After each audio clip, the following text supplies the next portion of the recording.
Boa noite. Está no ar mais um 3-1. Já se passaram cerca de 2 meses do início do maior conjunto de manifestações populares da história recente do país e já no dia 17 de junho, por exemplo, quando começaram as manifestações, 1 milhão de pessoas foram às ruas em mais de 80 municípios brasileiros. Desde o impeachment do presidente Fernando Collor, não se viu uma mobilização dessa. Tamanha proporção, não só nas grandes cidades, mas também em pequenos municípios, nos cartazes, mensagens e outros tipos de manifestação pelas redes sociais. A insatisfação era generalizada.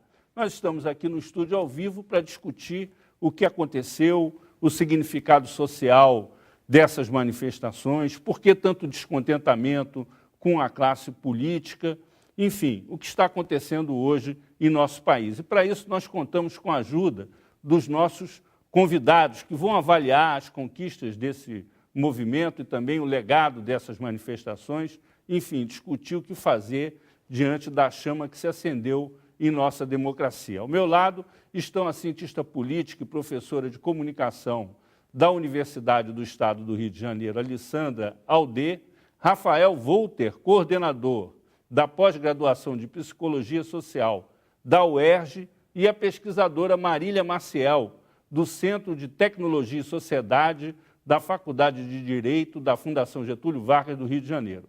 Antes de começar o nosso debate, nós vamos assistir uma reportagem sobre o tema de hoje. Desde junho, um incalculável número de pessoas vem ocupando as ruas do país em diversas manifestações. Tudo começou por causa do aumento da tarifa do transporte público. Mas as pautas foram se ampliando.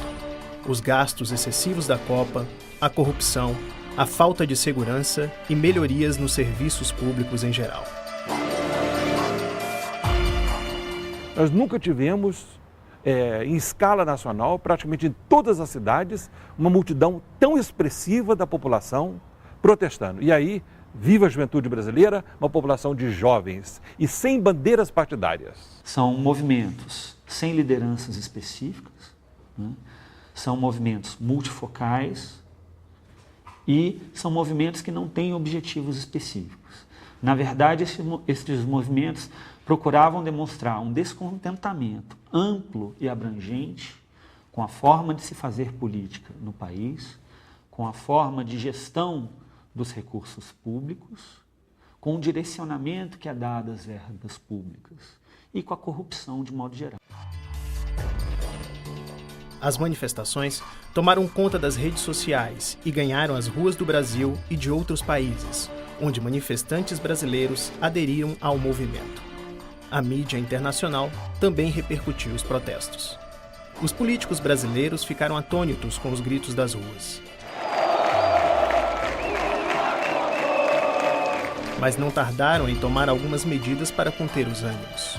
Enquanto o executivo entende que a formulação de propostas para mudar o sistema pode ajudar a diminuir o descontentamento, o legislativo entende que este processo tem que estar em suas mãos. Mas, em verdade, o legislativo não tem interesse em fazer grandes reformas, porque conhece as regras do jogo da forma como ela está, sabe fazer aquele cálculo político para saber se vai poder ser reeleito ou não. Então, salvo uma ou outra questão que pode ajudar mais um grupo e menos outro, que pode ajudar a eliminar a parte da concorrência, a tendência é manter as regras do jogo como elas estão. Seriam essas manifestações um movimento organizado contra os problemas do país? Seriam ecos das diversas manifestações que acontecem pelo mundo? Afinal, o que mudou ou mudará no país a partir desta série de protestos? Quem vai ali está lutando por um Brasil. Então, está colocando suas fichas num futuro melhor. Esses que ficam até asfixiados pelo gás lacrimogênio, né? Eles estão apostando, eles estão dando de si. Então, isso daí é uma manifestação de esperança, é uma aposta dessa juventude por um Brasil melhor. E o que as manifestações têm feito é justamente o contrário. tornar esse ambiente imprevisível. Né? É imprevisível de que forma? Não sabemos como a classe política vai reagir, não sabemos como o eleitorado vai reagir. Então a gente tem muito mais questões do que respostas para o próximo ano.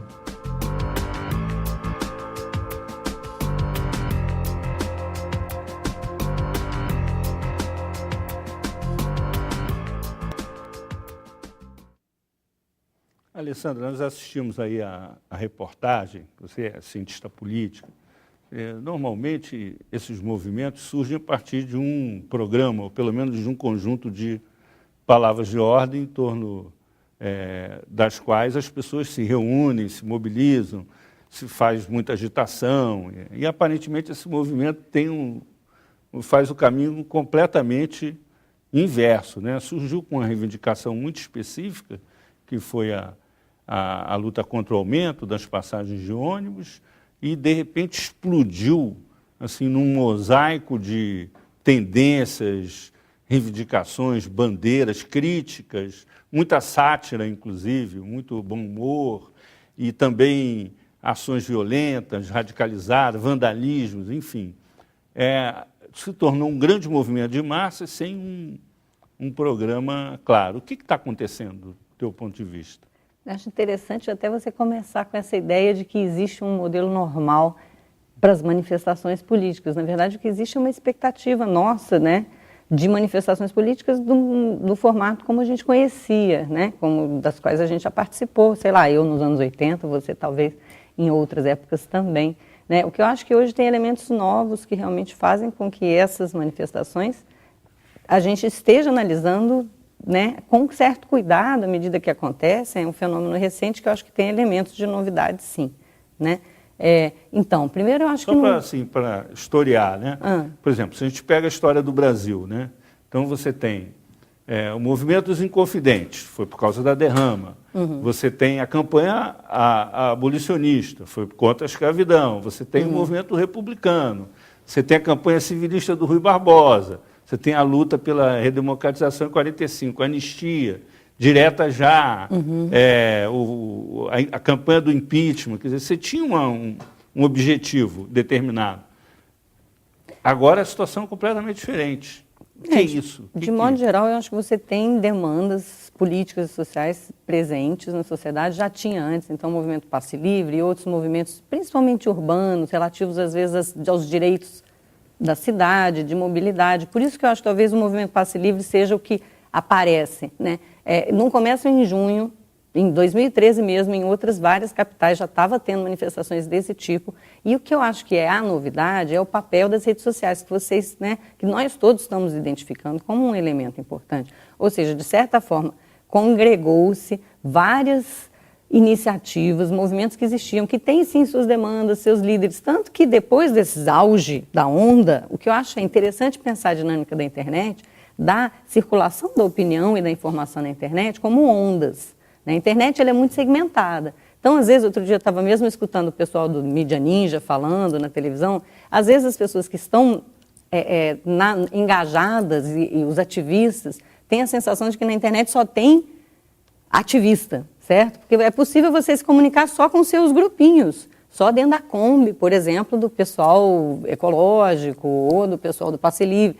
Só que as mídias sociais, as redes sociais, elas conectam alguns desses hubs, desses núcleos, né, difusores, que têm muitos amigos, muitos links, e fazem pontes entre grupos que seriam diferentes. Então, o que aconteceu, eu acho que essa onda transbordou, certo? E atingiu um número muito grande de pessoas que nunca teria imaginado se manifestar, se mobilizar. E que teve um efeito, eu acho, eu sou otimista, eu acho um efeito positivo, apesar das críticas que pode se fazer a essa, né, difusão das demandas e dos interesses. O que aconteceu foi uma certa politização das mídias sociais, um ambiente que não estaria falando dessa política, certo? Não estaria discutindo questões relativas ao poder público, de uma forma, então, às vezes, não tão informada, mas trazendo latente várias demandas críticas. Então, acho que é aqui a Marília, que eu vou dar só um exemplo. Processo interessante. Quando teve aquele episódio do Maracanã, o meu filho mais novo estava metido no negócio lá. Aí, conversando comigo e tal, eu fiz uma série de ponderações, né, com relação ao confronto, né, com a polícia. Fiquei muito incomodado com a ação da Polícia Militar, fui para o Facebook criticar, etc. E falei com ele tomar cuidado, que ele não devia participar de coisas que fossem vanguardistas, que não tivessem consequências e tal. E tinha uma manifestação marcada, né? Disse assim, você tem certeza que depois daquele episódio as pessoas vão à manifestação? Ele virou para mim e disse, não, já tem 30 mil pessoas que confirmaram. Aí eu fiquei perplexo, disse assim, ele já tinha, antes da manifestação acontecer, e foram quase 100 mil pessoas, já tinham 30 mil que tinham confirmado que iriam em resposta à violência policial. Marília, você que está estudando isso aí, esse fenômeno, levando em conta a questão tecnológica, o que está acontecendo? O que você acha disso? As redes sociais, elas são o principal elemento de mudança do ponto de vista de como as pessoas se comunicam e se articulam. No começo, as redes sociais eram muito vistas como plataformas de diversão, elas foram criadas dessa forma, né? O Facebook, por exemplo, foi criado no ambiente universitário, para que os universitários pudessem se comunicar e encontrar amigos. Mas o papel das redes sociais transcendeu isso, elas viraram um instrumento político muito importante.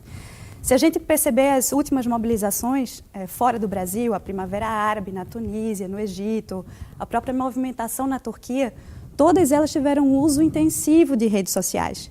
E no Brasil esse uso foi até maior. Saiu um estudo agora em maio, há pouco tempo, por uma empresa que faz pesquisa de opinião, a Comcast, e ela chegou à conclusão de que na América Latina existe um uso intensivo de redes sociais. As pessoas passam, em média, 10 horas a cada mês conectadas em Facebook, Twitter, LinkedIn. Isso é o dobro da média mundial. É um traço interessante da sociedade latino-americana. E as redes sociais, elas foram utilizadas muito intensivamente no Brasil para articular essas mobilizações, como você falou. 30 mil pessoas confirmaram em poucas horas que iam participar de uma mobilização. Claro que as redes sociais, elas são apenas ferramentas.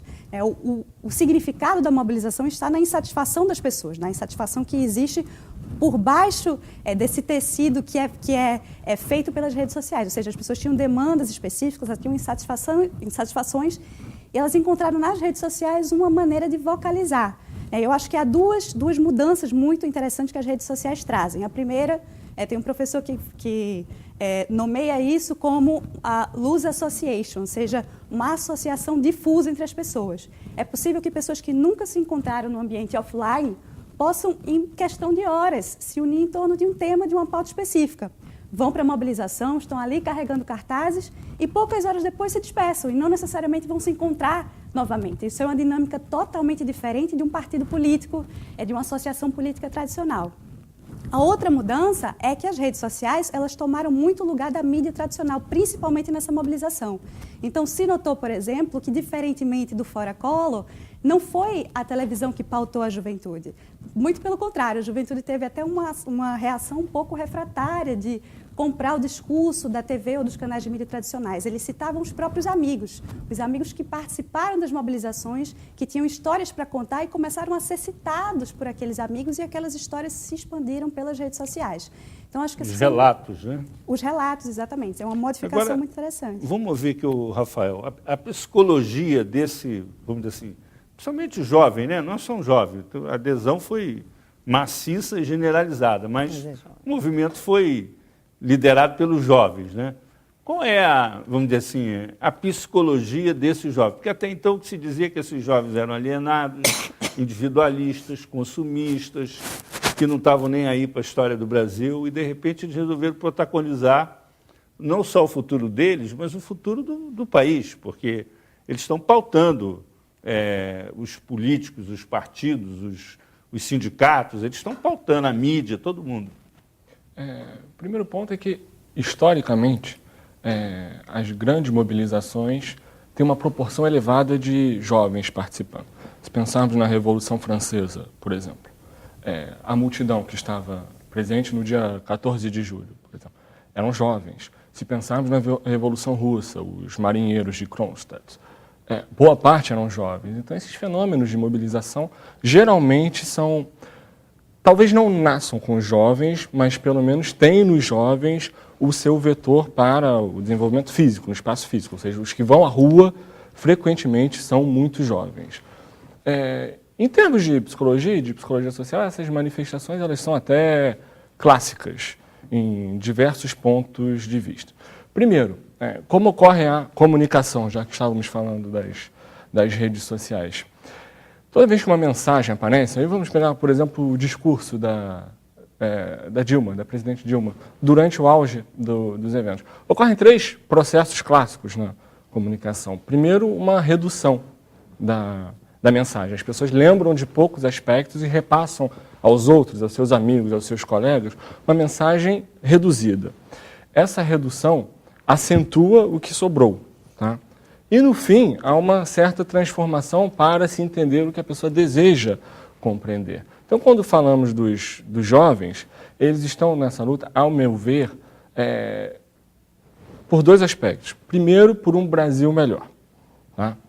O que é relativamente vago. Tá? E segundo, aí vem a questão de como as pessoas concebem a política, como os jovens concebem a política hoje em dia. E ela é concebida simplesmente associando a política à corrupção. Todos os outros aspectos da política parece que estão desaparecendo. Então, nesses últimos anos, talvez 10 anos, 15 anos, parece que a intensidade do posicionamento em relação à política foi se tornando mais extremo. O que eu quero dizer? Há 10, 15 anos atrás, o posicionamento, a maneira como os jovens lidavam com a política também era negativa. Mas, com o tempo, isso está se extremizando. E chega a um ponto de extremização que geralmente leva à manifestação. Então, isso é relativamente clássico que está ocorrendo e as outras manifestações em outros locais e outros países seguiram esses mesmos processos. Agora, você citou 2 momentos de ruptura assim, clássicos, né? A Revolução Francesa foi a ruptura com a ordem feudal, com a ordem da velha aristocracia do antigo regime europeu, e a Revolução Russa, que foi uma ruptura com a autocracia russa, mas que projetava um regime pós-capitalista, o socialismo, que depois acabou naufragando no caso da União Soviética e daqueles países do leste europeu. Isso quer dizer que nós podemos vislumbrar uma possibilidade desse tipo, de você ter algum tipo de ruptura? Essas rupturas são raríssimas na história. Poderíamos até dizer, são exceções. Tá? Aí vem, o que está ocorrendo aqui?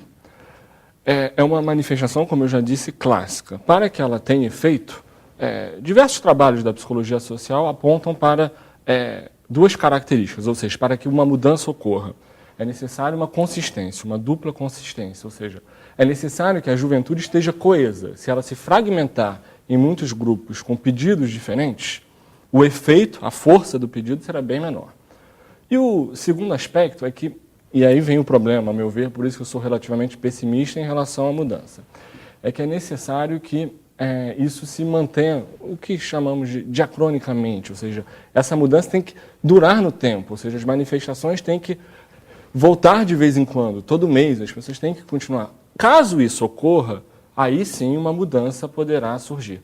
Se esse efeito duradouro da manifestação desaparecer, ou seja, se ela ruir, a meu ver, ficará simplesmente nisso. Nós vamos fazer um intervalo aí, vamos voltar no segundo bloco discutindo esse assunto aí, a mudança. Que mudança é essa? Até já, nós aguardamos vocês daqui a pouco aqui na TV Brasil.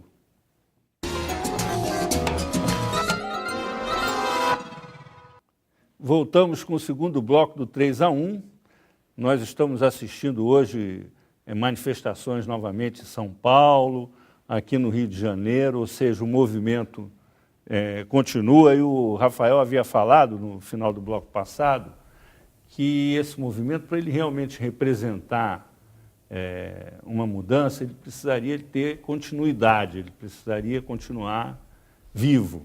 Vamos ouvir aqui a Alessandra sobre isso. São 2 aspectos. Um é a continuidade do movimento e a outra é a resposta da classe política também. Porque, na verdade, o movimento, na medida em que ele é um movimento com demanda política, ele espera uma resposta em alguma medida do poder público. São todas demandas que estão surgindo, entendeu? São demandas que surgem porque certas coisas já estão resolvidas, existe uma insatisfação que é contínua com a classe política, que não se resolve porque a classe política não atende as exigências. Não só, eu acho que as demandas são sim difusas, ou seja, existe uma insatisfação muito generalista que não se transforma numa demanda. uma insatisfação genérica não resolve nada. Mas também existe, eu acho que existe uma resposta meio tímida da classe política, ou seja, as manifestações maiores foram muito bem sucedidas, paralisaram um pouco o Congresso, teve uma resposta da presidente e depois um recuo, até porque as manifestações se tornaram mais difusas e pontuais. Agora, pontualmente, as manifestações mais recentes estão pressionando pontos específicos dessa pauta política. E aí eu acho que vai ser um pouco um equilíbrio disso, ou seja, manter a pressão popular é uma forma de pressão popular que é nova.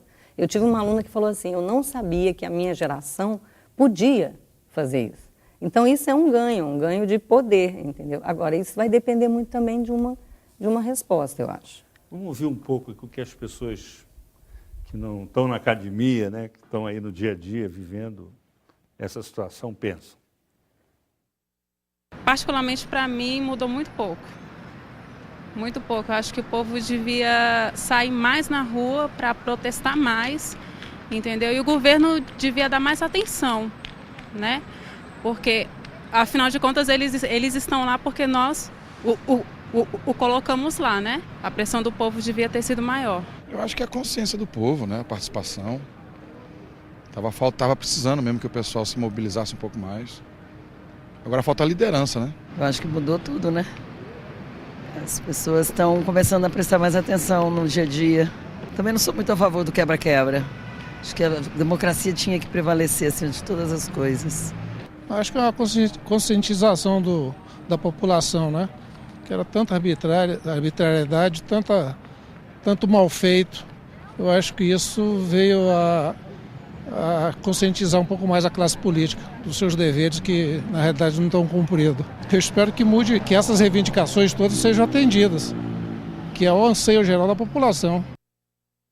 As pesquisas mostram aí que há um nível assim, de participação das pessoas nas manifestações, chega a 9%, 10%, dependendo da cidade. Pessoas que, de alguma maneira, participaram de uma manifestação, pelo menos, e um apoio muito maciço às manifestações, embora haja reprovação ao vandalismo, à violência, a uma maioria contra, mas o apoio à manifestação, de um modo geral, é muito maciço. Em alguns lugares chega a 80%, 85% das pessoas. Então, é evidente que há vamos dizer assim, uma expectativa grande com relação ao desfecho de tudo isso, né? E a gente sabe que isso é um pouco também subproduto da crise de representação dos partidos políticos, da incapacidade dos governos atenderem às demandas da sociedade com as suas políticas públicas, e, vamos dizer assim, toda essa discussão com relação a que mudança se deseja, né?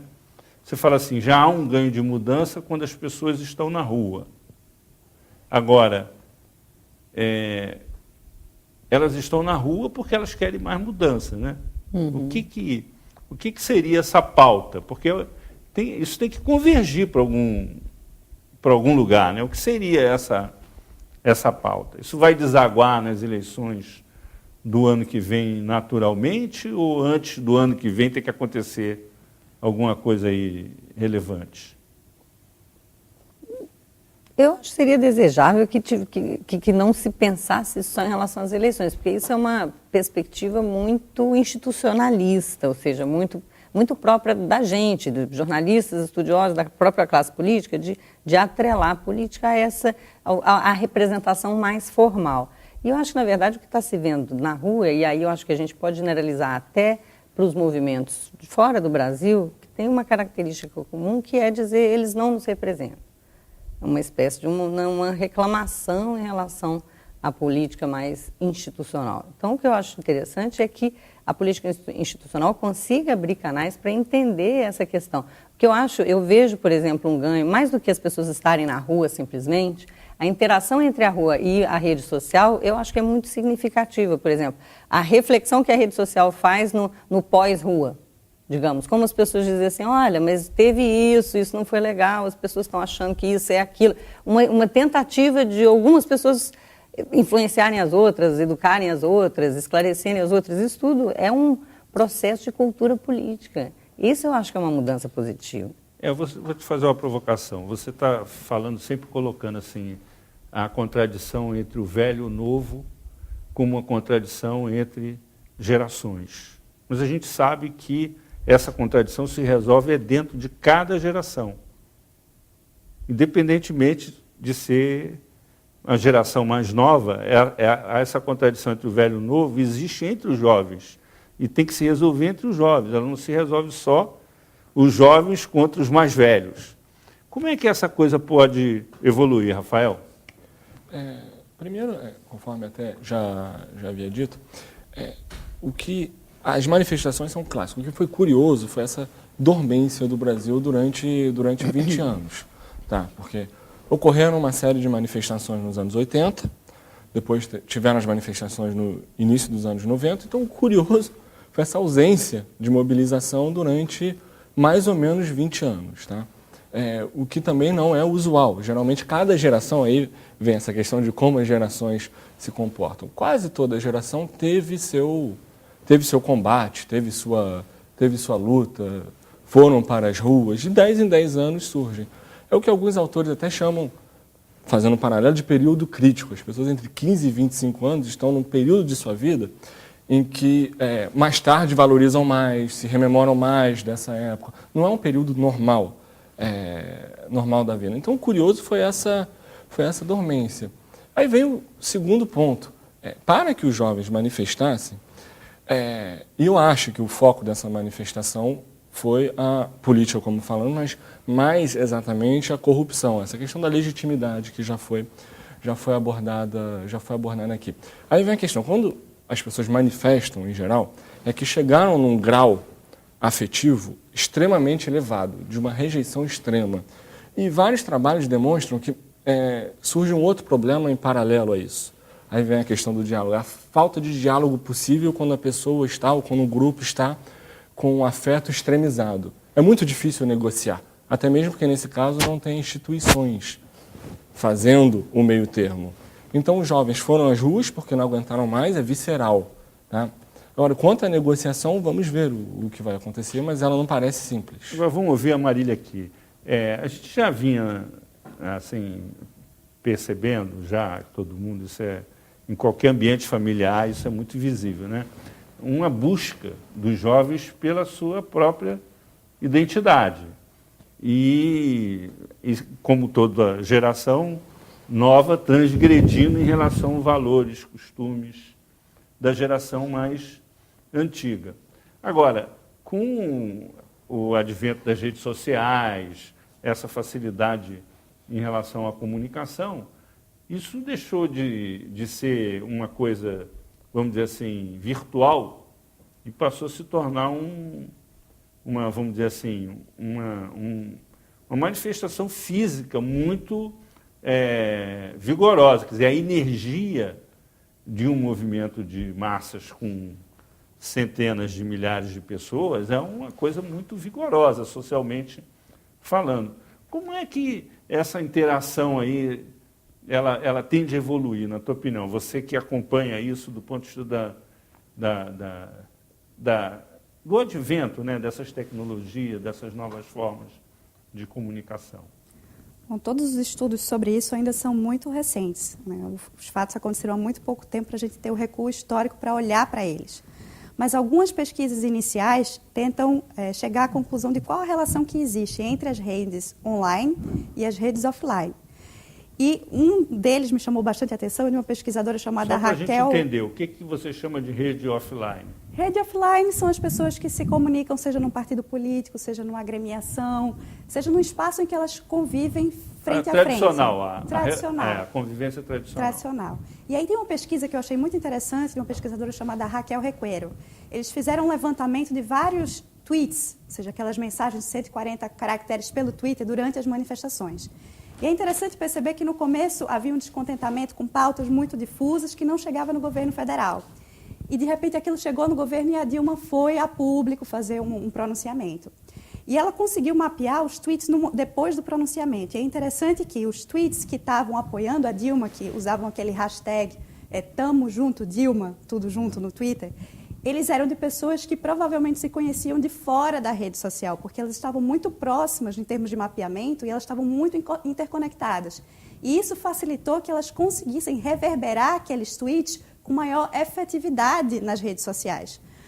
Por outro lado, as pessoas que estavam tweetando com Cala a Boca Dilma, que foi a outra hashtag que ficou disputando a atenção naquele momento, elas estavam desconectadas na rede, ou seja, uma pessoa aqui, outra pessoa lá na outra ponta na rede social, elas não tinham conexão entre elas. E isso fez com que o discurso delas na rede social reverberasse de uma maneira um pouco menos efetiva. Então, o que isso demonstra? Que as redes sociais, elas são muitas vezes o reflexo de conhecimentos que a gente tem de fora das redes sociais, ou seja, não é um processo de substituição, é um processo de complementaridade. Não houve uma morte dos partidos políticos, nem das formas tradicionais de se fazer política. Houve uma nova forma que se agrega às formas tradicionais e que claramente abre novos caminhos e novas possibilidades. O que você está dizendo aí é que houve assim, uma espécie de disputa política. Envolvendo o apoio ao governo e a oposição ao governo, em que havia uma coisa organizada e outra difusa, é isso que você está... E que espelhava esse tipo de disputa que acontece nos meios tradicionais, offline. Ou seja, não havia uma desconexão, eram as mesmas pessoas que disputavam offline, que se engajam em eleição, ou que têm uma visão mais positiva ou mais negativa do governo, elas estavam se engajando na disputa nas redes sociais.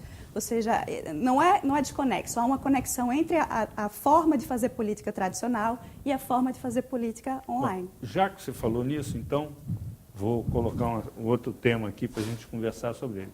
Com relação vamos dizer assim, a mídia tradicional, que é vamos dizer assim, que é dos elementos determinantes da crise de representação política dos partidos, porque os meios de comunicação, de certa maneira, passaram a substituir os partidos como porta-vozes, né, de certas demandas e mesmo da crítica política, e que de um determinado momento, de um determinado tempo para cá, passaram a ser considerados como irrelevantes diante das redes sociais e da internet.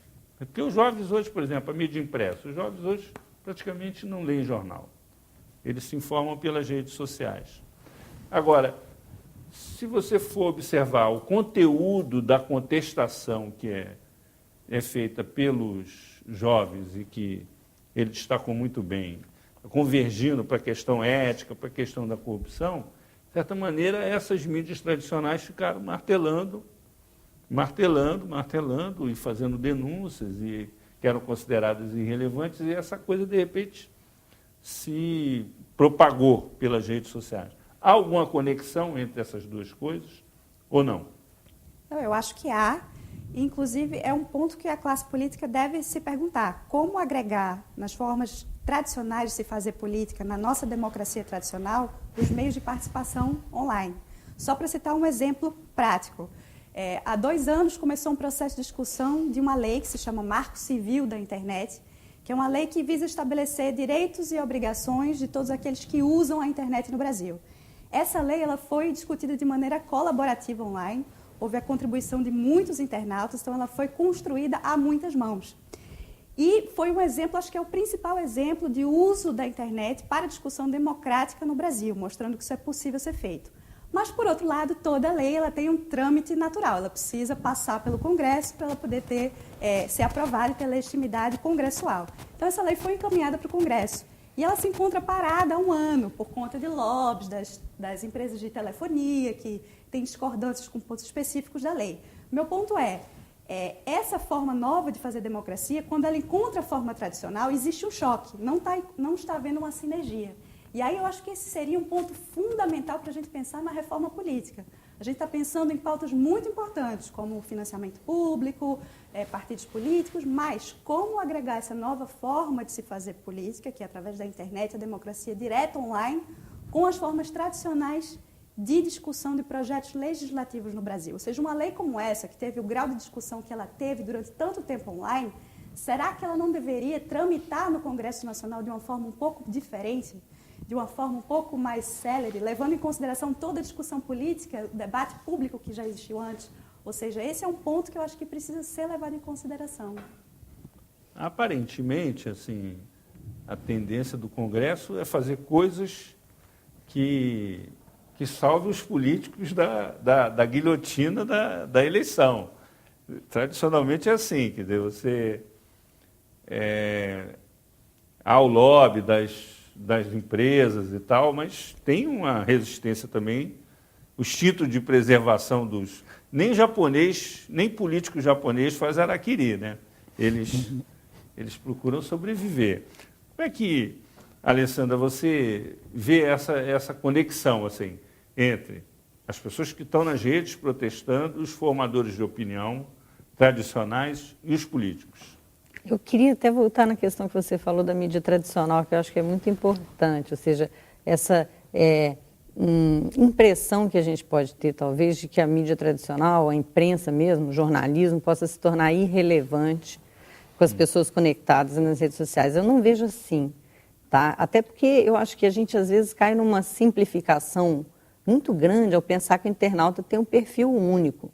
Entendeu? As pessoas na rede são muito variadas. A gente tem na rede as mesmas pessoas que a gente tem fora da rede. Então, as atitudes políticas, o interesse em política, a forma como as pessoas vão usar a internet varia muitíssimo. É um pouco retomando o que eu estava dizendo antes. Vai ter uma porção de gente que está na internet, mas não tem como prioridade a informação, muito menos a informação política. Ou seja, ainda vão preferir delegar esse trabalho para pessoas que pretendam fazer esse trabalho, ou seja, o trabalho um pouco de simplificar o mundo político, de dar um noticiário. Eu acho, por exemplo, que os portais de notícia na internet têm um papel fundamental para um público enorme que não é super engajado, não é super ativista. Agora, o que eu acho mais interessante na internet é um pouco a interação entre as duas esferas.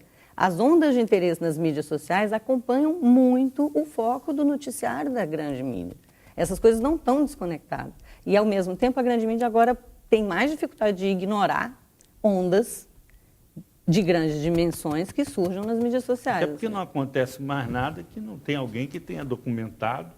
Exato. E que se a grande mídia não divulga, eles divulgam na rede e ela tem que correr atrás. E a mídia vai ter que correr atrás mesmo. Mas nós vamos fazer mais um intervalo e voltamos já com 3-1, debatendo o que está acontecendo agora do nosso país. Até já.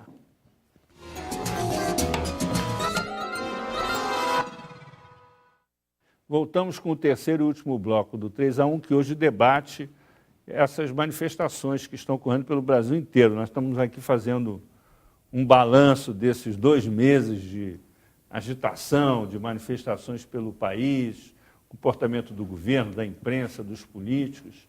Estão aqui conosco a cientista política Alessandra Aldê, Rafael Volter, professor do Departamento de Psicologia Social da Universidade do Estado do Rio de Janeiro, e a advogada Marília Maciel, pesquisadora do Centro de Tecnologia e Sociedade da Fundação Getúlio Vargas, no Rio de Janeiro.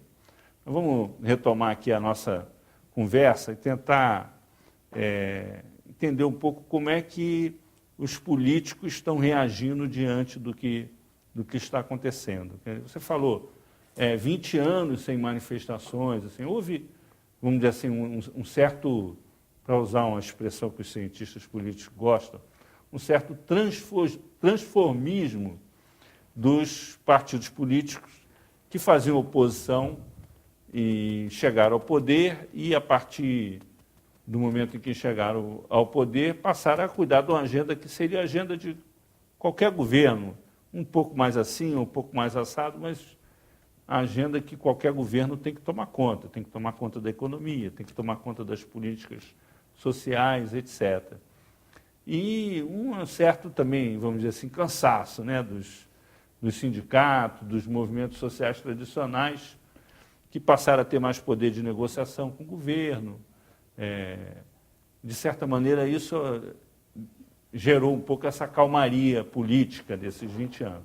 Mas o fato é que, de repente, explodiu um movimento social com uma agenda carregada de demandas em relações políticas públicas e completamente descolado dos sindicatos, dos partidos, inclusive dos partidos de esquerda, dos movimentos sociais tradicionais.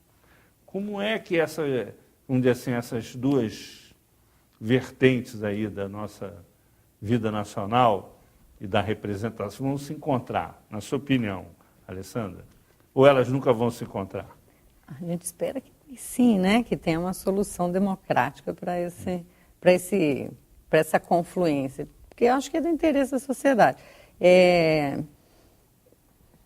Não sei, assim, na prática, eu acho que você tem os níveis diferentes de governo foram interpelados de maneiras diferentes. Eu acho que isso é uma coisa para a gente considerar, né? Eu acho, por exemplo, uma hipótese interessante é pensar que as demandas são por direitos, né? Ou seja, por políticas públicas mesmo, que vai um pouco além de uma demanda tão difusa e genérica, mas um pouco dos, olha, tudo bem que já tem já tem indicadores econômicos melhores, uma estabilidade, agora isso não é o que o Estado promete, não é o que o Estado tem que dar para o cidadão. Então, por isso que eu estava falando no começo desse foco nas questões urbanas, da mobilidade. Eu acho que é uma demanda bastante específica e concreta. E eu acho que é muito dirigida, e por isso que eu acho que demorou um pouco para chegar no governo federal, muito dirigida para as esferas mais locais de governo. E aqui que eu acho que a resposta tem sido muito insatisfatória. Eu acho, por exemplo, a ação da polícia, que é o braço armado do Estado, e não dá para dissociar as coisas, ela é sintomática dessa falta de compreensão, porque ela é totalmente desproporcional em relação às manifestações.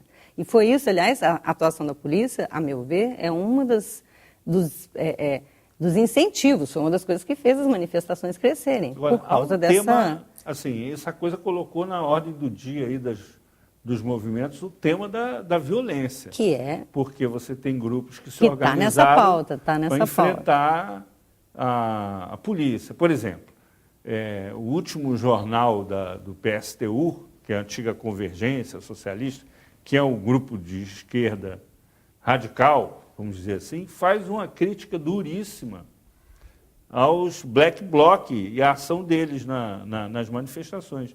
Eles dizem lá com todas as letras o seguinte: não, tudo bem, nós somos contra a violência policial, nós achamos, mas o fato é que eles estão provocando a polícia. Quando um manifestante agride um policial, ele provoca uma reação da polícia. E também facilita a infiltração dos policiais, porque fica difícil, todo mundo mascarado, você saber quem é um manifestante mais agressivo e quem é um policial infiltrado. Porque a polícia também não é santa, muito pelo contrário, ela nessas manifestações ela tem feito barbaridades. Como tratar essa questão da violência? Isso não é uma questão simples, porque quando você começa a defender a violência doutrinariamente, isso pode ter desdobramentos mais sérios, né? Isso já aconteceu na Europa, em alguns países, na Itália, inclusive. Não, eu acho que sim.